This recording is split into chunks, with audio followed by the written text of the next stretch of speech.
Queremos o teu nome engrandecer e agradecer-te por tua obra em nossas vidas. Confiamos em teu infinito amor, pois só tu és o Deus eterno sobre toda a terra e céu.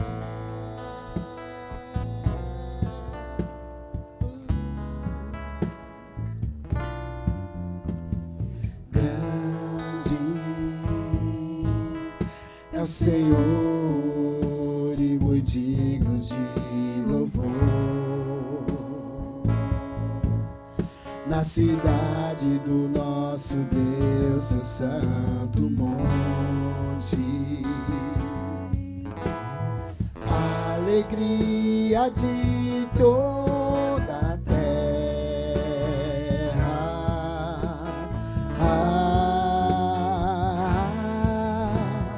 Grande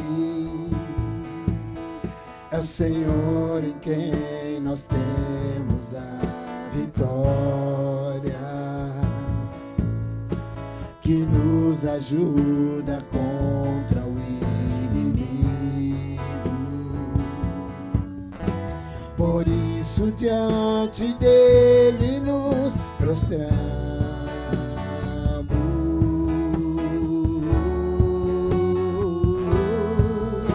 Queremos o teu nome engrandecer e agradecer-te por tua obra em nossas vidas. Confiamos em teu infinito amor, pois só tu és o Deus eterno sobre toda a terra e céus. Queremos, Senhor, queremos o teu nome engrandecer e agradecer-te por tua obra em nossas vidas. Confiamos em teu infinito amor, pois só tu és o Deus eterno sobre toda a terra e céu.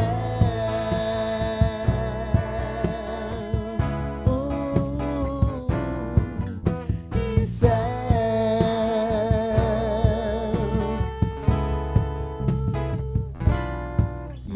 E céu.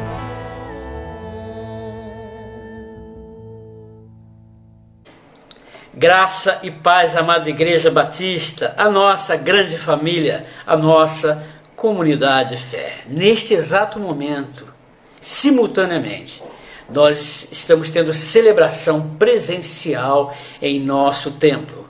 Porém, gostaríamos muito que você estivesse lá, mas você pertence ao grupo de risco e a recomendação da saúde pública é que você preserve sua vida e continue no seu isolamento social aí na sua casa e na segurança do seu lar. Porém, não esquecemos de você, não esquecemos de vocês e das suas famílias, não esquecemos de vocês, irmãos da melhor idade, e por isso estamos aqui como pastor da nossa comunidade, que tem orado, procurado fazer o melhor para que vocês tenham toda a assistência, como pastor que eu sou, a vocês.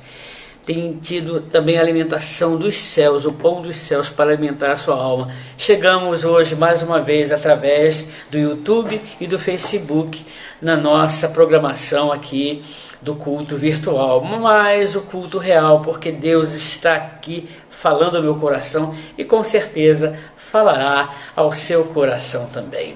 As nossas atividades, elas tomarão passo a passo, gradativamente, as atividades presenciais dos ministérios a partir das flexibilizações da quarentena desse momento de pandemia, porque infelizmente, a pandemia não está controlada. Então, precisamos priorizar e preservar a vida. Eu quero convidar você a exaltar e bendizer o nome do nosso Deus através dos cânticos espirituais. Mas antes, gostaria de fazer 2 lembretes. Continue orando pela sua igreja. Continue sonhando com a sua igreja. Continue firme na fé em Jesus Cristo.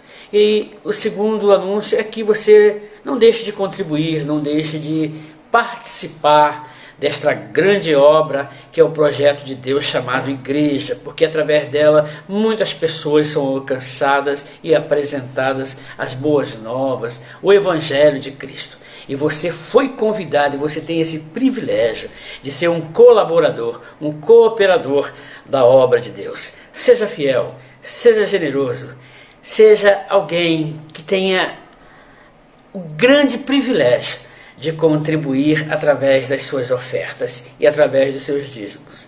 Deus não precisa do nosso dinheiro. Deus quer contar com a nossa disponibilidade para trabalhar, cooperar, e Deus quer ver em nós a generosidade em contribuir para aqueles que precisam de Deus, de ouvir Deus, de entender Deus, e para mantermos as nossas atividades como igreja, como pessoa jurídica também, funcionando em nosso bairro de Quitaúna, aí em Osasco. Vamos orar? Bendito Deus e eterno Pai, em nome de Jesus falamos contigo neste momento, Senhor. E a nossa gratidão é que o Senhor tem sido tão fiel, tem sido tão bondoso, tem sido um Pai generoso, tem sido um Pai de misericórdia, tem sido um Pai das consolações, porque o Senhor tem cuidado daqueles que estão com medo, daqueles que estão sofrendo, daqueles que experimentaram perdas consideráveis neste período de tanto medo que era da pandemia por conta do coronavírus. Que a tua graça venha nos iluminar a falar, a explicar e expor a tua palavra. E que tua graça e teu Santo Espírito, com o teu sopro perfeito, o teu sopro esclarecedor, venha nos dar discernimento para compartilhar as boas novas de Cristo. Cuide do meu irmão, cuide da minha irmã, cuide deste nosso amigo e amiga que está ouvindo esta palavra, participando desta oração. Que a tua graça venha nos visitar, mais uma vez, em nome de Jesus. E que no tempo certo e na tua hora, Senhor, possamos como igreja, sem grupos de risco, mas sem um grande grupo dos salvos e redimidos, ao redor da mesa do Senhor, celebrarmos a salvação que temos em Cristo. Cuide de nós, ampare-nos, para que possamos de fato continuar a vivermos em paz e com a paz que excede todo o entendimento, em nome de Jesus. Amém. Queridos irmãos, como já é do conhecimento, semana passada apresentamos a primeira mensagem desta série que estamos expondo, Cartas para o Novo Tempo. Novo tempo não porque é um novo pastor, novo tempo não porque é um novo ministério, novo tempo não é porque uma nova filosofia e maneira de trabalho. Novo tempo porque a igreja está inserida neste tempo atual de muito medo, de muita insegurança, de muitas vozes. E muitas vozes, talvez até com boa intenção, não podemos julgar aqui, mas vozes equivocadas na interpretação da palavra de Deus, e muitas vezes a igreja é confundida com algumas heresias, com algumas interpretações que deixam a verdadeira igreja de Cristo em perigo, que ameaça e tende a descredenciar o Evangelho de Cristo. Mas isso não pode acontecer, porque quem é o dono da igreja, quem é o dono da verdade, é o nosso Deus. Por isso hoje eu quero trazer uma segunda palavra esta extraída, e neste momento será explicada e reproduzida à igreja de hoje. Uma carta, eu estou falando aqui nessa noite, da carta do apóstolo Paulo à igreja de Filipos.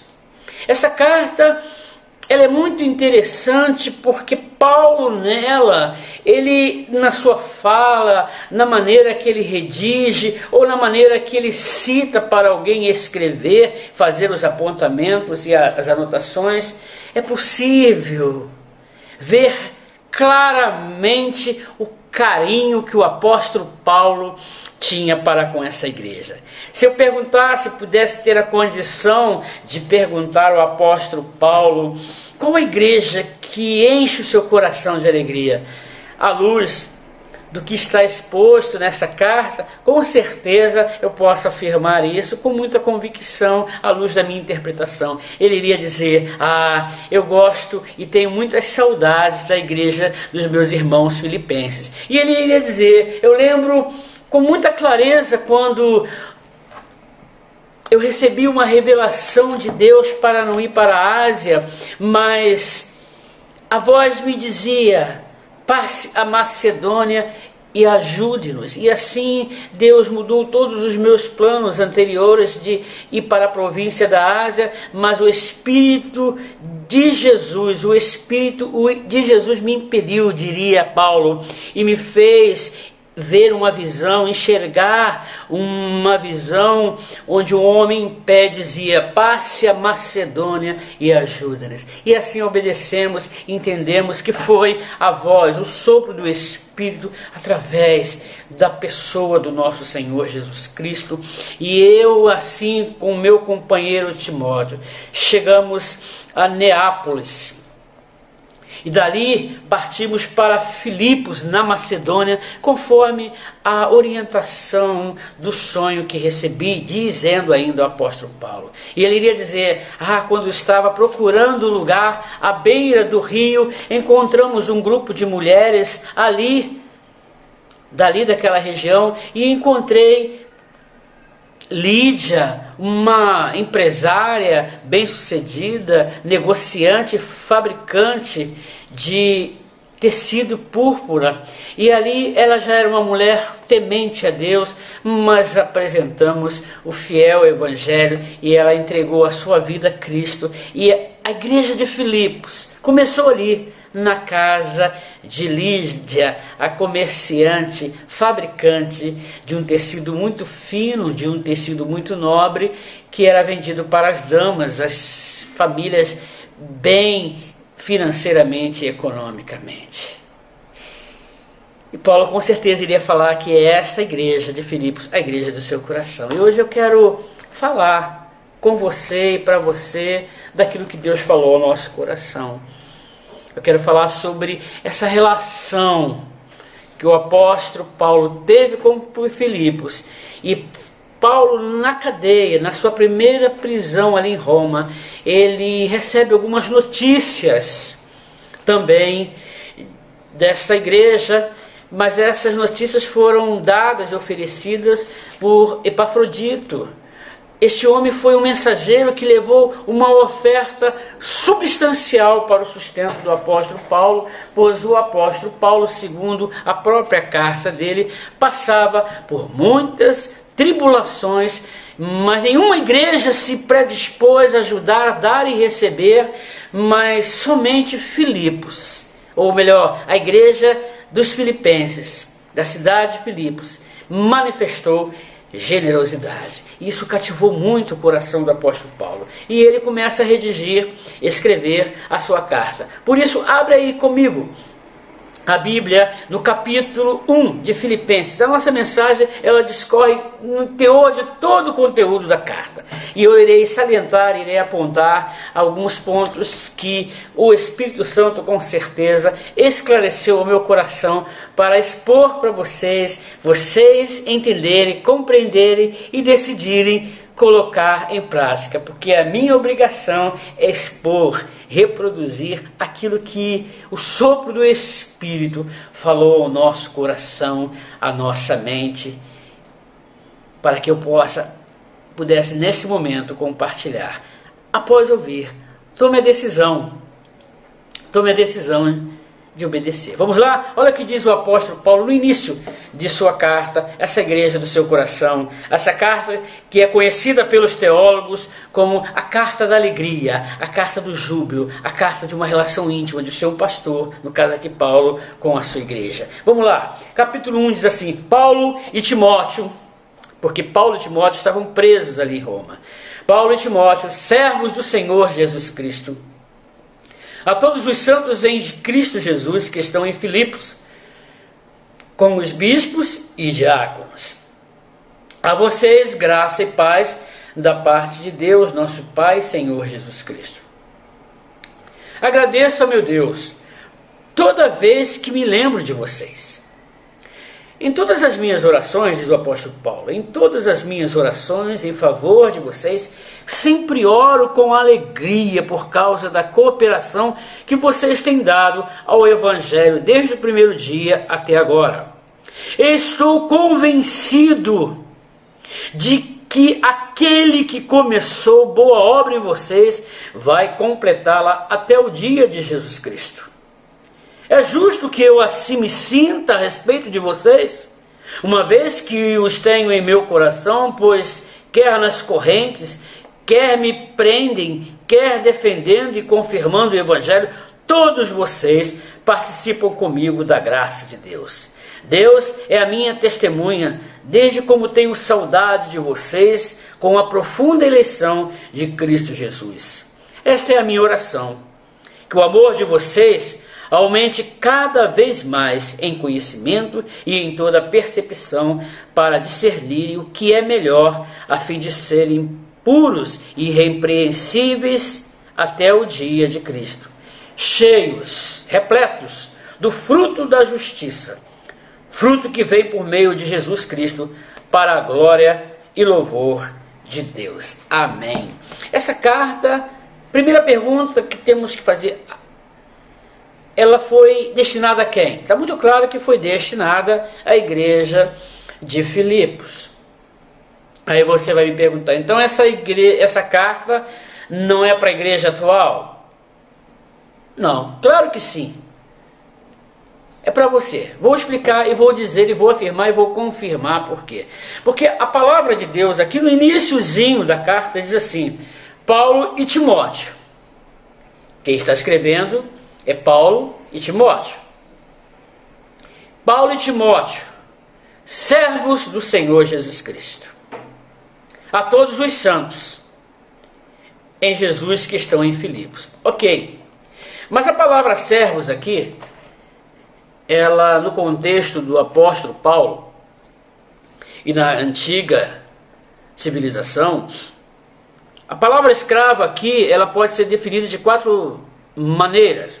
Escravo, aquele que nasceu na escravidão, é de família de um escravo, ou seja, os pais eram escravos, eram marido e mulher, e ali tiveram uma criança, e essa criança nasceu na escravidão, então escravo de nascença. Existia também o segundo tipo de escravo, o escravo que era conquistado nas guerras. Quando Roma invadia alguma cidade, e ali terminava a batalha, e Roma ganhava aquela grande batalha, invadia e conquistava as cidades, restavam alguns sobreviventes, e esses sobreviventes eram levados como prisioneiros, e estes prisioneiros eram feitos escravos. Por isso, os historiadores dizem que numa época em Roma, 50% da população de Roma, das províncias romanas, eram constituídas de escravos, porque eles conquistavam muitos povos, muitas conquistas, muitas vitórias, e muitos inimigos presos se tornavam presos e, por consequência, se tornavam escravos dos romanos. O terceiro tipo de escravo é aquele escravo voluntário. Como assim voluntário? É aquele escravo que não tinha onde cair morto. E voluntariamente se entregavam, se doavam ao seu senhor por troca de casa, comida e dignidade. E faziam um pacto de fidelidade ao seu senhor até os últimos dias de sua vida, para que aquele senhor pudesse alimentá-lo. E o quarto tipo de escravos, o escravo é aquele que era comprado nos mercados e era comprado por uma pessoa bondosa, ou não, mas eram comprados e em seguida libertos, ou seja, eram escravos comprados e redimidos. E é nesse sentido que o apóstolo Paulo fala que somos escravos, servos, porque nós fomos comprados pelo sangue precioso do Cordeiro de Deus que tira o pecado do mundo. Então, essa carta é para você, que é escravo de Cristo. É para mim, escravo de Cristo, servo de Cristo. Você que é servo ou serva de Cristo, você foi comprado e foi redimido pelo sangue do Cordeiro que tira o pecado do mundo. Então essa carta é para você. Essa carta, ela, como falei, ela foi escrita, estimulou o apóstolo Paulo por duas questões. Gratidão, porque essa igreja viu as atribulações, ou tribulações, melhor dizendo, do apóstolo Paulo, e mandou uma substancial oferta. E ele mesmo fala: não vivo e trato vocês procurando, desejando ter oferta. Pelo contrário, eu aprendi a viver contente, diz lá no capítulo 4, no finalzinho da carta, aprendi a viver contente e feliz em qualquer situação, na abundância ou na falência, passando fome ou bem alimentado. E ele termina: posso todas as coisas naquele que me fortalece. Mas o apóstolo Paulo era sensível, homem de Deus, e reconheceu a generosidade dessa cidade e mandou uma gratidão a essa igreja.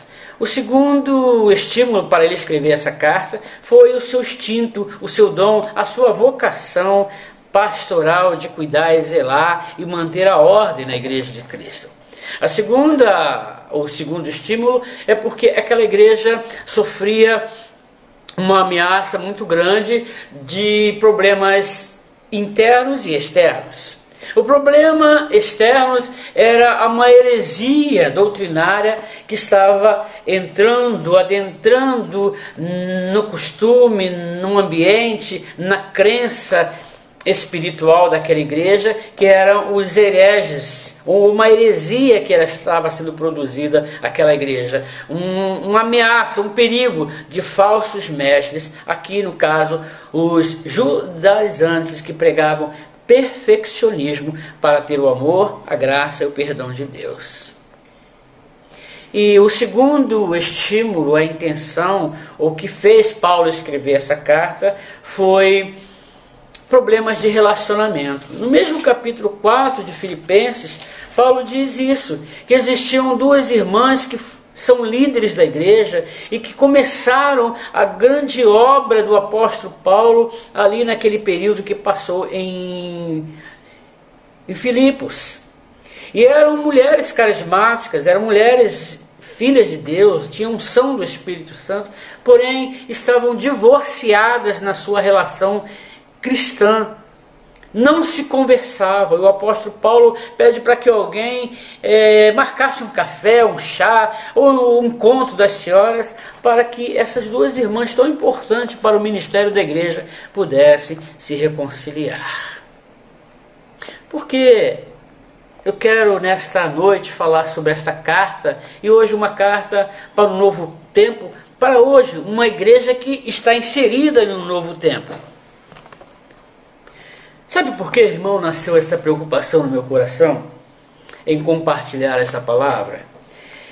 É porque nesse mundo de meu Deus, ultimamente, podemos ver tantos crentes inseguros do amor de Deus para com Ele, inseguros do amor do próximo para com Ele, inseguro de qual igreja eu devo frequentar, que voz eu devo ouvir, que pastor eu posso acreditar.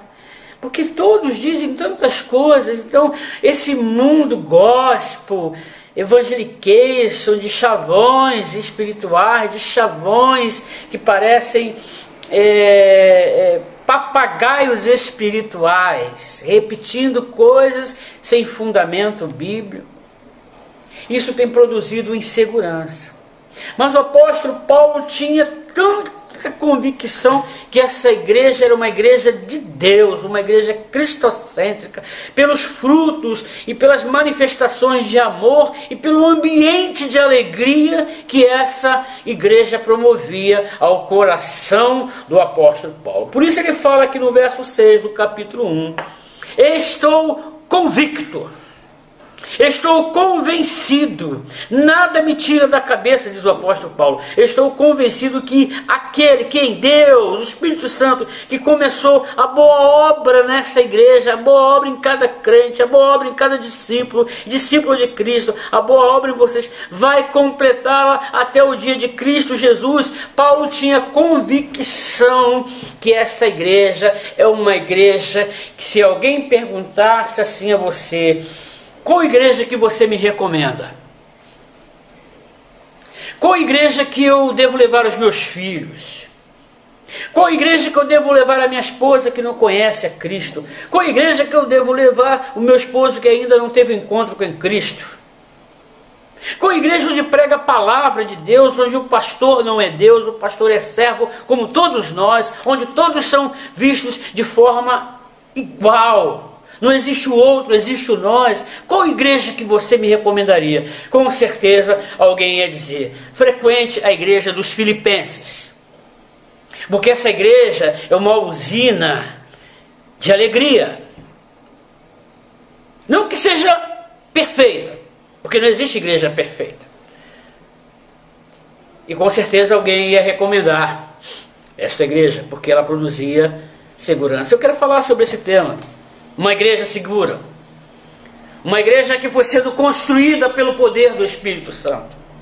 E creio que a nossa também está sendo construída pelo forjar do Espírito, pelo forjar da vontade de Deus, do discipulado de Deus, através da leitura, explicação, exposição e aplicação da palavra. Uma igreja que produz segurança aos nossos membros.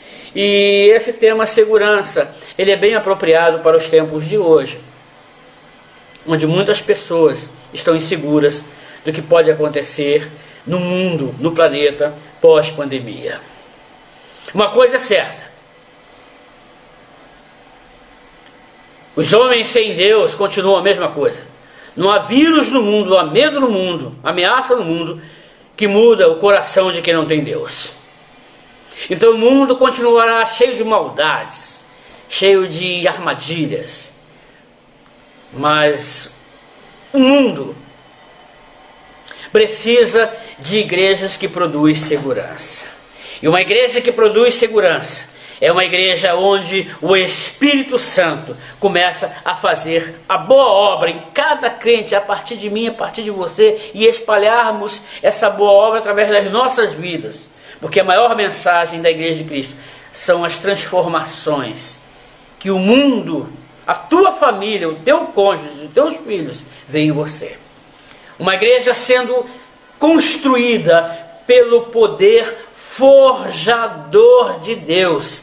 É uma igreja segura. Vou afirmar, uma igreja segura é uma igreja forjada pelo Espírito Santo de Deus, que começou a boa obra no dia que você aceitou Jesus como Senhor e Salvador.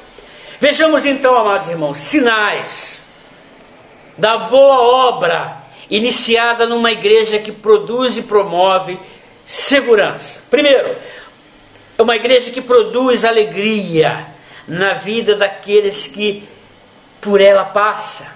E foi isso, e exatamente isto que aconteceu na vida do apóstolo Paulo. Essa igreja produziu, irmãos, uma grande alegria no coração do apóstolo Paulo. Por isso ele diz: agradeço, ó meu Deus, toda vez que me lembro de vocês. Essa alegria que você tem tido quando ora pela sua igreja Moriá, pela nossa grande família Moriá. Agradeço, meu Deus, toda vez que me lembro de vocês, em todas as minhas orações em favor de vocês. Sempre oro com alegria. Então, uma igreja forjada pela boa obra do Espírito Santo, ela produz alegria em todos que passam por ela. seja quanto tempo for, mas pisou na igreja, essas pessoas são transformadas e produzem uma alegria inexplicável. E eu posso elencar para você nessa noite que uma igreja possuidora de uma alegria que em todos, é possível ver em todos os movimentos, em todas as atividades, em todos os encontros. A alegria é evidenciada em toda movimentação, em todo mover da igreja, em todas as ações da igreja. É possível, eu elenco algumas aqui. Alegria na oração cristã. Você e eu precisamos ter a alegria de frequentar e participar de um grupo de oração. E infelizmente tem crente que diz assim: eu não participo de um encontro de oração, porque encontro de oração ou culto de oração é muito chato. Um crente em Cristo Jesus dizer que orar uns pelos outros é uma reunião chata, enfadonha, indesejável, é porque não tem alegria no seu coração, não é verdade? A alegria de ver Jesus sendo proclamado, porque todo o mover da igreja, não só do púlpito, todas as atividades, das crianças aos mais velhos, tem a finalidade de promover Jesus Cristo. A alegria da fé. Fé em quê? Fé em Jesus Cristo. Uma fé que produz alegria, uma fé que produz segurança, uma fé que produz esperança, uma fé que produz libertação, uma fé que produz cura, uma fé que produz forjar na minha maneira de viver, ou na minha maneira cristã de viver. Me produz um estilo de vida como imitador de Jesus. Uma alegria do sofrimento por Cristo. Hoje nós não sofremos por Cristo. Se começamos a sofrer por Cristo, a primeira coisa que a gente faz é pedir carta para uma outra igreja que supostamente lá vai produzir tranquilidade ao seu coração e não vai produzir sofrimento. Hoje vivemos um cristianismo muito fácil. As pessoas não querem sofrer pelo seu marido, não querem sofrer pelo seu cônjuge, não querem sofrer pelos seus filhos, pelo seu parente, por alguém que está sofrendo. As pessoas querem oásis espirituais. E talvez, se você é um frequentador de um suposto, um pseudo, um fictício oásis espiritual, quando você mergulhar de fato nessa lagoa desse oásis, vai ver que essa água não é tão cristalina, vai ver que o ambiente não é natural, é um ambiente forjado artificialmente para impressionar os sentimentos. Mas quando somos mergulhados e deixados nos encher pelo Espírito Santo, a revelação, a verdade, e você vai se decepcionar. Por isso precisamos aprender a ter alegria de sofrer pelo Evangelho de Cristo. A alegria de encontro com as pessoas amadas. Pessoa amada não é só aquela que decidimos amar para casar. Pessoas amadas também não somente são os filhos, apesar que tem alguns filhos que não são amados pelos seus pais, e tem cônjuges que suportam e não amam mais os seus cônjuges. Mas o que é a alegria de ser amado é a alegria do encontro. É a alegria do encontro do ser amado que você na igreja tem como seu irmão. E a ele deve fidelidade, e a ele deve cordialidade, e a ele deve o amor. A alegria de estar em Cristo. Estar em Cristo não é estar na igreja. Estar em Cristo não é estar assíduo na igreja. Estar em Cristo é que o meu eu é afastado e eu voluntariamente tomo a decisão de seguir a Jesus Cristo. E pode repetir as próprias palavras do apóstolo Paulo: não mais eu, mas Cristo vive em mim. Uma outra alegria, quase não compartilhada e muitas vezes não desejada, é a alegria de ter ganhado uma alma para Cristo. É a alegria também da dádiva recebida. Nossa igreja Moriá, você como igreja, nós como igreja de Cristo, como igreja também universal, a igreja de Cristo em todo o universo, precisamos ser uma igreja que promove segurança de quem se relaciona com você, comigo. Esse é o primeiro sinal de uma igreja segura. É uma igreja que produz alegria em qualquer um que passa por ela. A segunda evidência é a evidência de uma igreja segura, é a grande obra de Deus na vida das pessoas. Por isso o apóstolo Paulo, mais uma vez, fala aqui no verso 6. Paulo tinha convicção da boa obra que foi iniciada na vida de cada um. E essa boa obra será concluída, completada no juízo ou no dia que o Senhor voltar. A grande obra de Deus, ela é redentora, ela é transformadora e ela é aperfeiçoadora. É um processo. Redentora, redime, salva, cuida, tira da escravidão, transforma aquilo que precisa ser transformado para que você se torne um ser humano segundo o coração de Deus.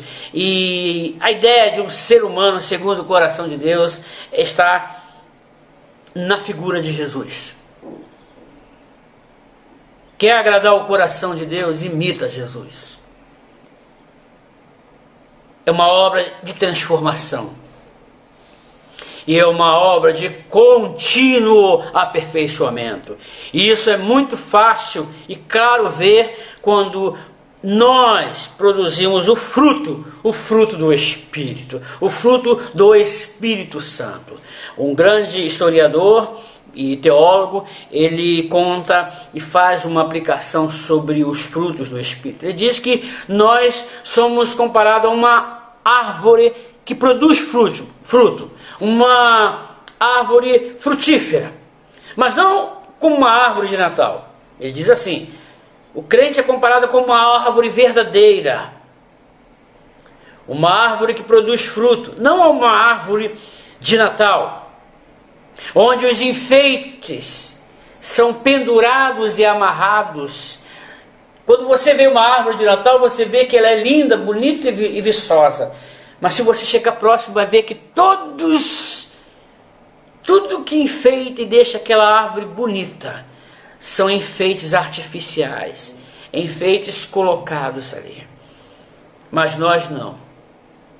Em nós não pode ser colocado artificialmente nada, porque se alguém chegar em perto, vai ver que é falso. Então o que temos que produzir? Temos que produzir o verdadeiro fruto do Espírito. Quando alguém olhar para mim, olhar para você, eu espero que as pessoas vejam frutos: bondade, paz, misericórdia, domínio próprio, amabilidade. São gomos do fruto do Espírito. Uma igreja, para ser segura e promover segurança, é uma igreja onde os seus cidadãos, os seus membros, cada membro deste corpo, são pessoas redimidas, pessoas transformadas e pessoas aperfeiçoadas a ponto de produzir o fruto verdadeiro e não artificial. Que a beleza de Cristo em você seja verdadeira. Não permite que a religião coloque enfeites na sua vida. O grande problema é que as igrejas hoje estão vendendo enfeites para que você possa manifestar ou performar que é alguém de Cristo. E só Deus e você sabe se realmente você é de Cristo. A terceira manifestação de uma igreja que produz segurança é uma igreja constituída de cooperadores, de uma igreja formada por pessoas generosas que se importam com o semelhante. Aqui, a alegria produzida no coração do apóstolo Paulo foi a manifestação da generosidade da igreja. É a igreja esta que não admitia que seus membros ou amados passassem por tribulações sozinhos. Essa é a igreja que precisamos ser hoje. Essa é a igreja que precisamos ser nesse mundo tão carente de segurança. para que a nossa igreja seja uma igreja segura, ela precisa ser uma igreja que ama os seus membros e que não permita que ninguém passe provações sozinhos. Só uma igreja generosa, só uma igreja amorosa, uma igreja segura pode produzir isso em sua comunidade. E por fim, para que essa igreja continue sendo segura e saudável, ela precisa curar relacionamentos. Vou repetir. Para que essa igreja seja segura, o ambiente seja seguro, ela precisa curar relacionamentos. E foi isso que o apóstolo Paulo sugere no capítulo 4. Portanto, meus irmãos, a quem amo e de quem tenho saudades, vocês que são a minha alegria e a minha coroa, permaneçam assim, firmes no Senhor, ó amados. O que eu rogo, diz o apóstolo Paulo, o que eu insisto, persisto e recomendo, o que eu rogo a Evódia e também a Síntique, é que vivam em harmonia no Senhor. O que o apóstolo Paulo está dizendo? Se reconcilie. Cure os relacionamentos feridos, machucados por ofensas ou ambas ofensas. Uma igreja se torna doente quando os relacionamentos estão doentes.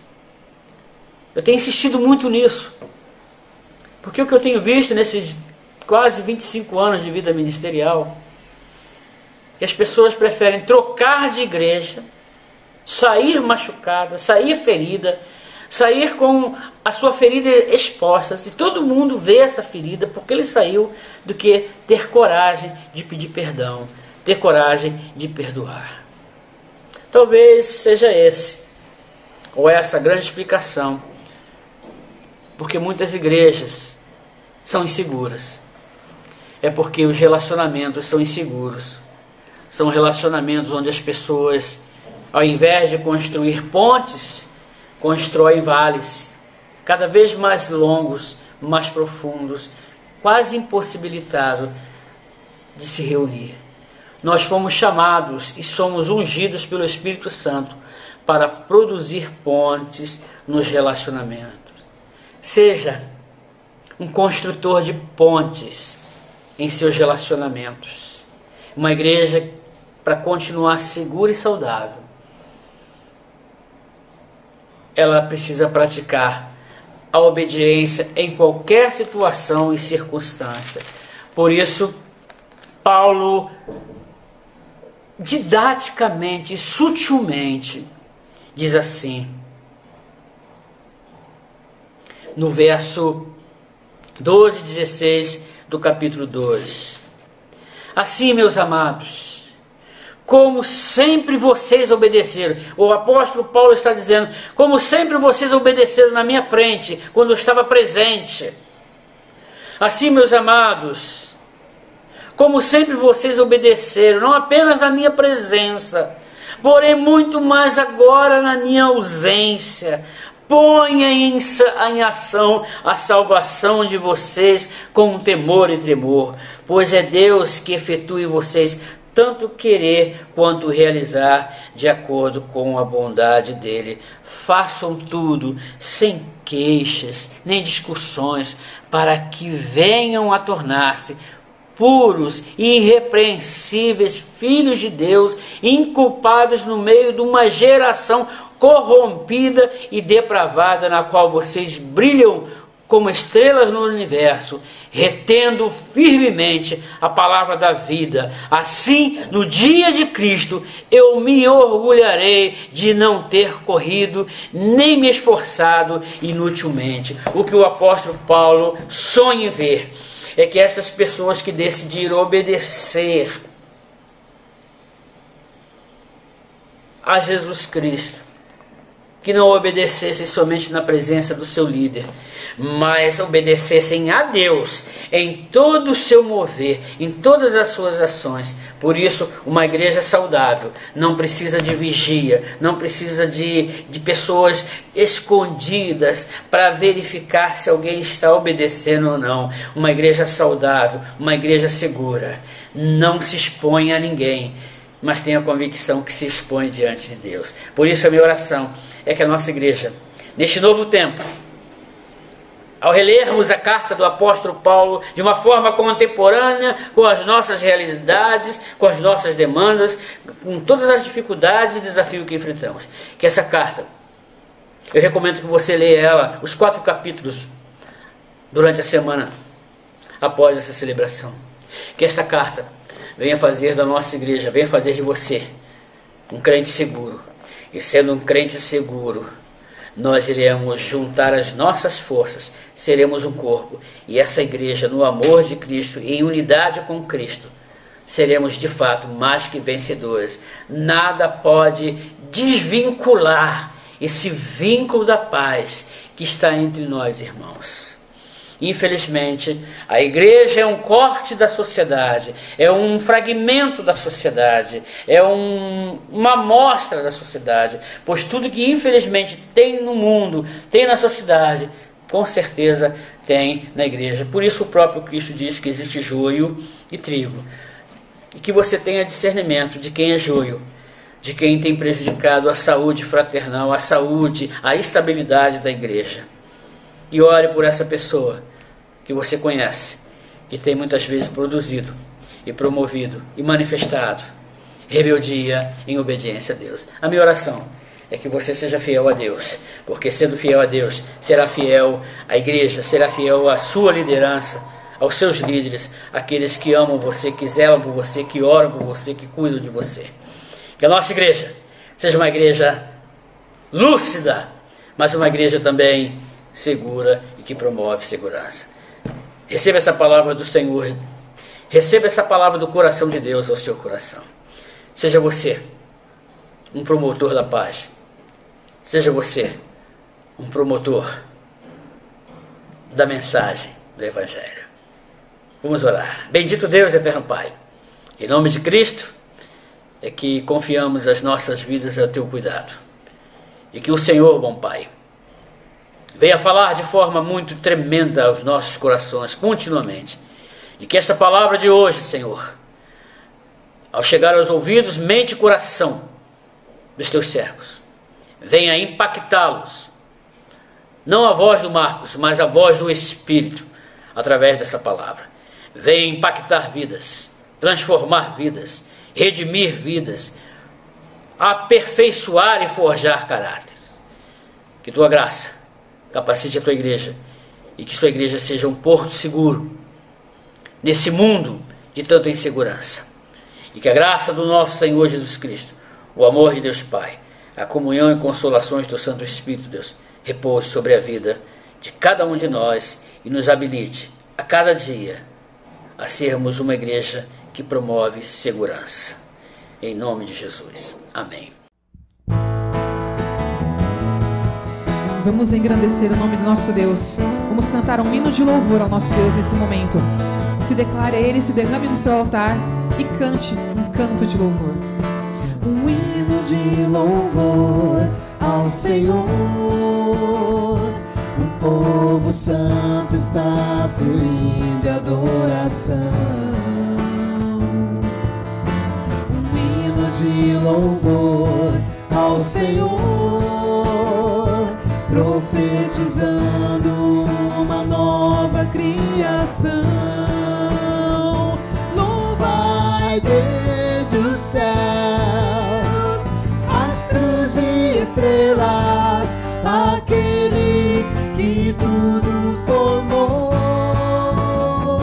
Louvai homens e crianças, jovens e velhos, a Deus por seu amor.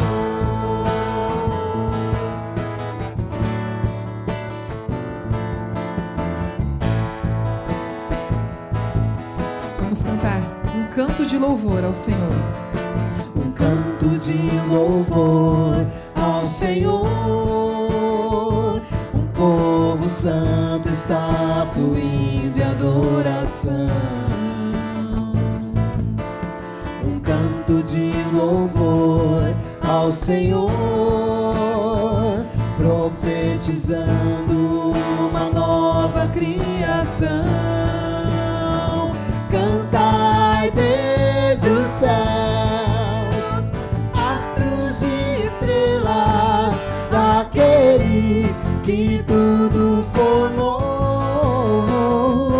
Cantai, homens e crianças, jovens